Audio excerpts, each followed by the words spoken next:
300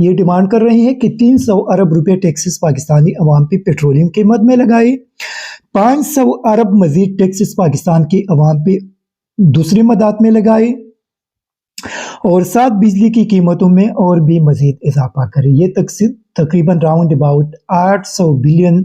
مزید ٹیکسز اور ساتھ بجلی کی قیمتوں میں اضافہ کرے۔ آپ دیکھ لیں کہ اس حکومت آنے کے بعد بجلی کی قیمتوں میں 100% سے زیادہ اضافہ تقریباً ہو چکا ہے۔ پھر آپ دیکھ لیں کہ جو ٹیکسز ہے اس کو ساتھ ملا کر یہ تقریباً پی یونٹ 50 یا 55 سے بھی زیادہ تک پہنچ جاتا ہے، جو پچھلی حکومت میں زیادہ سے زیادہ 16-17 روپے میں تھی۔ پھر آپ گیس کی قیمتوں کو دیکھ لیں، آپ دوسرے جو پیٹرولیم مصنوعات کی قیمتیں ہیں اس کو آپ دیکھ لیں، 150 سے 225 اور 230 تک بات پہنچ گئی۔ تو آپ مزید بھی اگر عوام پہ ٹیکس لگا رہے ہیں، ساتھ لوگوں کی معاشی صورتحال آلریڈی تباہ ہو چکے ہیں، تو یہ قوم آپ کدھر لے کر جانا چاہ رہی ہے؟ اسی وجہ سے ہم تو بار بار یہ کہہ رہے ہیں کہ پاکستان تباہی کی طرف بڑھ رہا ہے اور اس کو ملک کو بچایا جائے، لیکن جو بچانے والے ہیں وہ شاید ابھی تک انٹرسٹڈ نہیں ہیں۔ اور جو عمران خان کے حوالے سے کل عمران ریاض نے بھی اپنے پروگرام میں بتایا تھا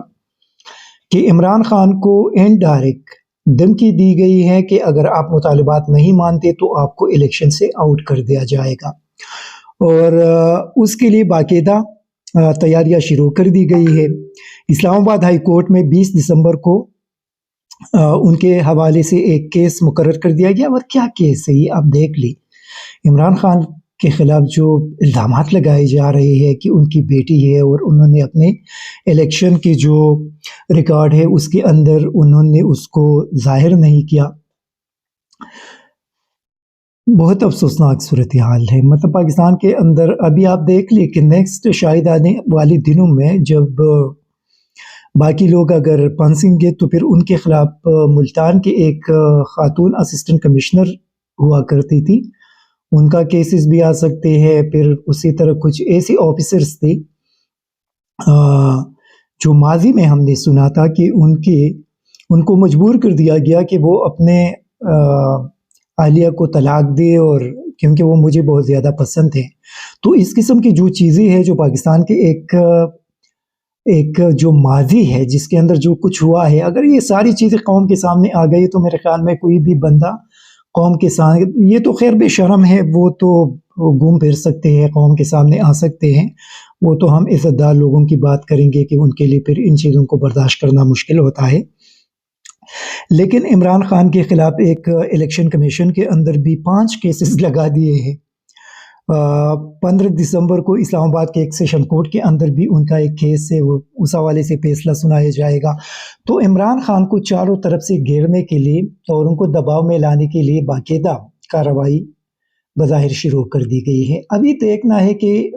کیونکہ عمران ریاض بتا رہے تھے کہ انہوں نے کلیئر کٹ ان کو جواب دیا ہے کہ وہ کسی بھی صورت میں بلیک میل نہیں ہوں گے۔ عمران خان سے یہ مطالبہ کیا جا رہا ہے کہ جو NRO2 ان کرپٹ لوگوں کو مل چکا ہے اور جن کے اربوں روپے کے کرپشن کیسز ختم کیے جا رہے ہیں عدالتوں کے ذریعے، تو یہ دوبارہ ری اوپن نہیں کیا جائے گا۔ عمران خان نہیں مان رہے۔ عمران خان سے یہ مطالبہ کیا جا رہا ہے کہ جو کچھ ہوا ہے آپ اس کے حوالے سے مزید بات نہیں کریں گے، جو پاکستان کو تباہ کر دیا گیا ہے اس حوالے سے آپ بات نہیں کریں گے، جن لوگوں نے اپنے دوران ملازمت اربوں روپے پیدا کیے ہیں ان کے حوالے سے آپ بات نہیں کریں گے۔ بھائی یہ پاکستان ان لوگوں کے باپ کا ہے کہ یہاں پہ جو قوم ہے، قوم کسی سے بھی اس حوالے سے سوال نہیں کر سکیں گے۔ جن لوگوں نے اپنے 4-5 سال میں اربوں روپے پیدا کر کے اس کو ملک سے باہر نکال دیا، اور آپ لوگ کہتے ہیں کہ ان سے کوئی سوال نہیں کیا جائے گا۔ جن لوگوں نے پاکستان کو لوٹ کر یہاں سے اربوں ڈالر پر بیرونی دنیا منتقل کر دیا، وہاں پہ محلات خریدے، وہاں پہ کاروبار شروع کر دیے، وہاں ان کی فیملیز رہتے ہیں، ان کے حوالے سے آپ بات نہیں کریں گے۔ جو آپ کے 60% کابینہ ہے جو ضمانتوں پہ تھے، ان کے کیسز ختم کر کے ان کو کلین چٹ دیے جا رہے ہیں، اور آپ کہہ رہے ہیں کہ ان کے حوالے سے کوئی بات نہیں ہوگی۔ تو پھر تو یہ پاکستان، یہ جو سارے قوم ہے 22 کروڑ لوگ ہیں، ان کو ختم کر دے۔ یہ جو چند خاندان ہیں پاکستان کے اندر رہی، ان سارے لوگوں کے جو اثاثے ہیں، ان کے اراضی ہے، ان کے کاروبار ہے، یہ آپ لوگوں کو بھی رہ جائیں گے، آپ لوگ اس پہ بھی مزے کریں، اور کئی اور سے لوگوں کو لا کر پھر وہاں ان سے نوکری کروائے، ان کاروباروں کو ان لوگوں کے ذریعے چلائے، اور یہاں سے پھر چیزوں کو باہر ایکسپورٹ کیا کرے، کیونکہ یہ ملک اس 22 کروڑ عوام کا ہے، یہ آپ کے باپ کا نہیں ہے کہ آپ یہ بات کر رہے ہیں کہ آپ ان کرپشن کے جو لوٹ مار کی گئی ہے اس کے حوالے سے کوئی سوال نہیں کریں گے۔ یہ بڑا عجیب قسم کی صورتحال بن گئی ہے، لیکن یہ ابھی پاکستانی قوم کے لیے ایک ٹیسٹ کیس ہے۔ دیکھیں ابھی ان کے پاس کیا ہے، توشہ خانہ۔ عمران خان نے وہاں سے گڑی لی ہے اور عمران خان نے گڑی باہر بیچ دی ہے۔ یہ عمران خان نے بدترین کرپشن کی ہے پاکستان کے اندر، اور جو ان لوگوں نے 50 روپے میں لاکھوں روپے کے قالین لے کر اپنے گھروں میں لے کر گئے ہیں، تحفوں میں دیے ہیں، مرسیڈیز گاڑیاں جو قانون کے اندر الاؤڈ بھی نہیں ہے، وہ زرداری اور نواز شریف اٹھا کر لے کر گئے ہیں۔ اپنی بیٹی کے لیے کوئی مرسیڈیز باہر سے آیا تھا، وہ ان کو تحفے میں دیا گیا۔ جو عیاشیاں ان لوگوں نے کی ہیں اس حوالے سے تو کوئی بھی بات نہیں کریں گے۔ ایک گڑی ہے، ان کی اپنی گڑی تھی، وہ ان کی مرضی ہے، بیچنا چاہیے، پھینکنا چاہیے، کسی کو دینا چاہیے، ان کی مرضی ہے جو کچھ۔ ہاں اگر قانون کی خلاف ورزی انہوں نے کی ہے، مفت میں اگر لے کر اپنے پاس رکھا ہے تو پھر ایک الگ بات ہے، اس کی پھر احتساب ہونا چاہیے۔ لیکن اگر آپ مانتے ہیں کہ قانون کے مطابق اس نے یہ چیز لی ہے تو پھر آپ کون ہے کہ آپ اس قسم کے سوالات اٹھاتے ہیں؟ سلیمان شہباز کو دیکھ لیں، دیکھیے یہ قیامت کی نشانی ہے۔ سلیمان شہباز بھی کل کرپشن کی بات کر رہے تھے اور عمران خان پہ کرپشن کے الزامات لگا رہے تھے۔ وہی سلیمان شہباز، شہباز شریف کا بیٹا، جو پاکستانی عدالتوں سے بھاگ چکا تھا اور لندن میں 4 سال تک بیٹھا رہا اور کسی بھی عدالت کے سامنے پیش ہونے کے لیے تیار نہیں تھا۔ وہی سلیمان شہباز جن کے حوالے سے یہ سارے الزامات تھے کہ کس طریقے سے انہوں نے لوٹ مار کر کے یہاں سے پیسہ نکال دیا ہے، اور وہ بندہ پاکستان میں آ کر وہ ایمانداری کی باتیں کرتے ہیں، اور پاکستان میں آ کر ان کو پھولوں کے ہار ڈالی جاتی ہے اور اس کی ویڈیوز پاکستانی قوم کے سامنے جاری کر دیتی ہے، اور قوم کے غیرت کو چیلنج کرتا ہے کہ یہ آپ لوگوں کی وہ طاقت ہے، اگر کچھ کر سکتے ہیں تو کر لے۔ یہ ابھی پاکستانی عدالتوں کے سامنے جائیں گے اور وہاں سے ان کو کلین چٹ، جس طرح کے مریم نواز اور صفدر وغیرہ کو مل چکی ہے، اور شہباز شریف حمزہ کو مل چکے ہیں، رانا ثناء اللہ وغیرہ لوگوں کو مل چکے ہیں، اور زرداری وغیرہ کو مل جائیں گے، باقی وزراء کو مل جائیں گے، اسی طرح ان کو بھی مل جائے گا۔ اور اگر آپ لوگوں کے اندر کوئی طاقت ہے تو روک کر دکھائے۔ یہ پاکستانی قوم کو ایک قسم کا چیلنج کر دیا گیا ہے۔ الیکشن کمیشن کو دیکھ لیں، پریال تارپور کے خلاف ایک کیس دائر کیا گیا تھا تحریک انصاف کے MPAs نے ان کے نااہلی کے حوالے سے، اور آج الیکشن کمیشن نے کمال کر کے اس کو مسترد کر دیا، اور پریال تارپور جو آصف زرداری کی بہن ہے ان کو کلین چٹ دیا گیا۔ اور یہ وہی الیکشن کمیشن ہے جن کے حوالے سے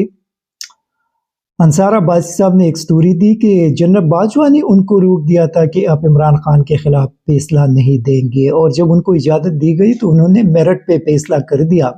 اور یہ وہی میرٹ فیصلہ ہے کہ مسلم لیگ نون اور پیپلز پارٹی،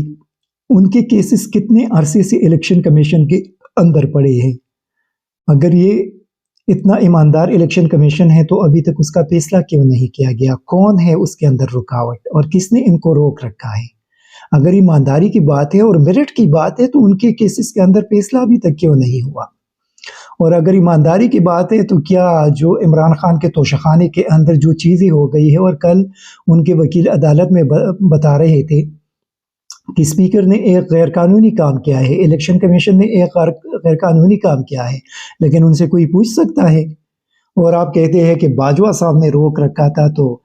آپ کے کہنے کا مقصد یہ ہے کہ یہاں پہ سارے فیصلے باجوہ جیسے لوگوں کی مرضی سے ہوتے ہیں کہ جب وہ کہیں گے تو عدالت سے فیصلہ جاری ہوگا، جب وہ کہیں گے تو عدالت